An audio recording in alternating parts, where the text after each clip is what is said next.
What's up, guys? We are here today at Cerberus HQ. It is Callum, joined by my right hand man Peter, and special guest Luke Stoltman. What up? Hey, Luke.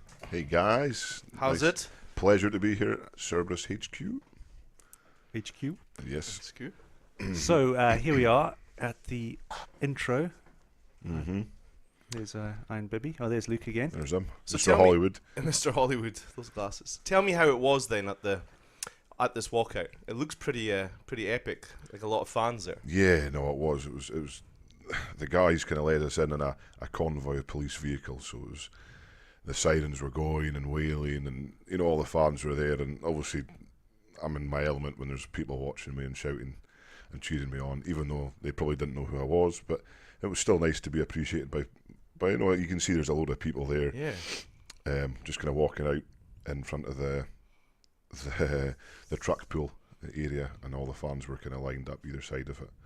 No, it looked epic. It looked like a really good start to the show. Yeah. So this is obviously we're watching you now starting the truck pool. Mm-hmm. So the trucks first of all looked really cool. Yeah, the trucks looked awesome. I mean, something from Mad Max kind of Yeah. style. Felt like Tom Hardy. It was Shame you don't not the looks. not as robust as Tom. Not robust. But yeah, it was good. I mean, they all give us World's Ultimate Strongman. They all gave us harnesses to wear for the truck pool, the orange harnesses, your kind of construction harness. Yeah. So it's the pool was positioned a little bit different. It was higher up. You look like you're going really well in this pool, actually. Yeah, the start was pretty bad for me. I didn't have a proper tension in the harness, so that cost me a few seconds. But the pool itself, once I got into it, I felt quite happy with it. The technique was quite good, and it was nice with the crowd either side of the track. It was.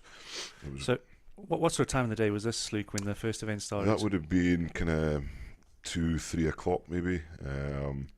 We were due to start, or maybe even later than that. I mean, this is going on to the second event, and it's dark already. So Yeah. it was the arms of that guy. Jeez, biceps. Yeah, so it was a bit of a delay. I think it was an hour delay, and it was due to the police. For whatever reason, I wasn't sure the logistics of it all. Yeah. But it was better once it did kind of get into the darkness. Obviously, the temperature kind of dropped. But this event here, that was horrendous. The arm over arm That was looked just brutal. yeah. It looked like all the guys found it quite a challenge, actually. It was really, really tough, really tough. But I mean, again, it's tough for everyone, so we just got to man up and get on with it. And this is now you onto the 18-inch. Yeah, Silver dollar. this was the 18-inch deadlift. Yeah, so this was pretty cool event. I mean, I hadn't trained much 18-inch pools, block pools, whatever you want to call them.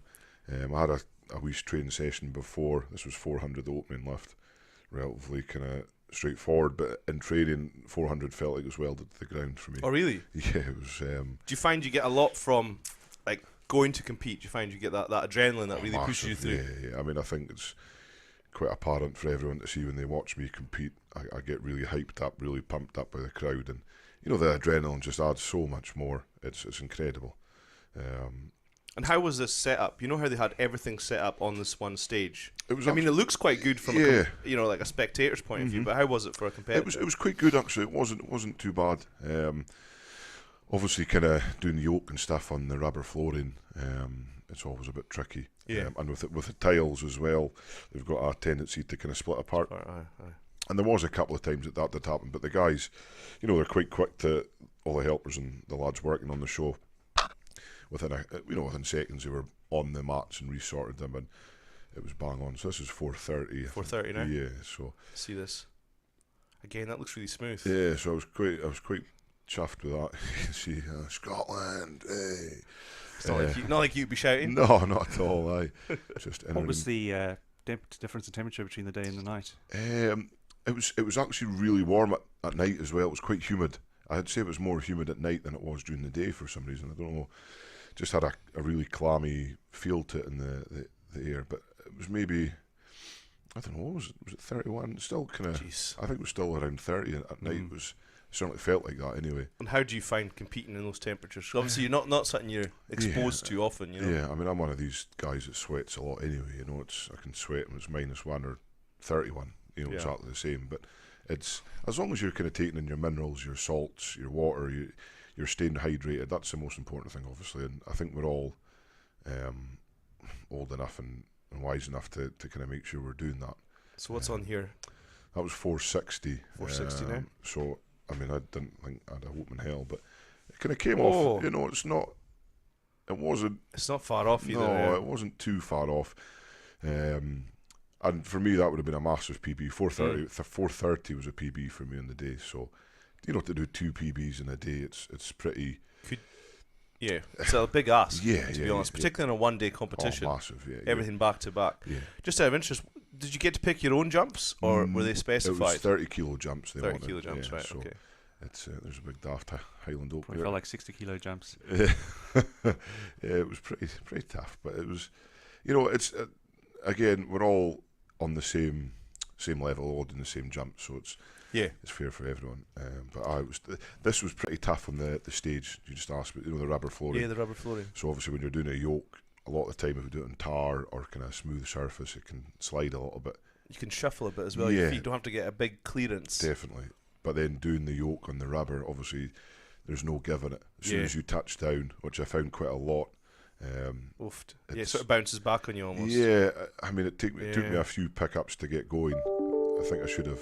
And is this 580? Is that 580, right? Yeah. Jeez, is that the heaviest yoke you've ever done? Yeah. It's a massive yoke. It's huge, yeah. So you can see there, I was kind of getting a bit of momentum. If I had a bit of a lower setting, maybe one hole lower, I would have had a bit more clearance.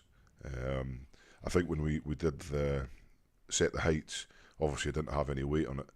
Yeah, but you've got that thing between sacrificing either picking up would be really hard with 580 if it's too low, true, and speed, I suppose. So, but it was tough, you know. And being up against JF here, I mean, JF's in my eyes one of the best strongmen in the world. I agree. Yeah. He's an awesome competitor, and it kind of, you know, it always spurs you on when you're going up against someone that's well renowned to be one of the best. So it kind of pushed me on a little bit there. Oofed. I think that looks tough. Yeah. One of the worst things is if you're just going alone, it's better to have someone to go head to head to. Yeah, massively. Yeah, I mean, if you're up by yourself, it's pretty. You know, you don't know how to set the kind of pace, whatever. Yeah, that's right. Yeah, so yeah, this was the stone run. My brother Tom, he just smashed the stone run. He was out first. Actually, it's funny you say that because he's just smashed the whole run. Yeah. He was the first one to ever use these stones. They were brand new for the competition, and they actually did look really good. But obviously, because they've been sitting in the sun all day, hot. Yeah. They were really hot. You know, from the core out, it was a big temperature. So as soon as you put on any tacky, the tacky that sticks to the stones is going to go very liquidy. Yeah. And I mean, you can see Z and myself both kind of struggling with the first stone. Yeah. It's a heavy stone, don't get me What wrong. was the opening stone then? 170 kilos. Am I right in saying it's the heaviest stone run ever in this comp? Is that right? That's right. Yeah. But it's still still well within. Yeah, for should sure. Be getting a few of these. Yeah, I know what I mean. But the temperature really. Yeah, I mean, you can see it's just trying to reapply the tacky and just trying to get that all sorted. But it's as soon as you start sweating from your skin, well, that's where you're going to sweat anyway. But if you got your tacky on and then you're sweating, yeah, where else are you going to sweat from? Yeah. But it's just going to, as soon as that first layer of tacky comes off and you got that sweat, it's just next to impossible to get it back on. So you got the second stone as well there. Got the second stone, and I was expecting, to be honest, to do the full run. You know, from coming from Scotland's, it was the 205 at Scotland's felt really comfortable for me. And then seeing Tom's, they were a smaller diameter stone than the ones at Scotland as well.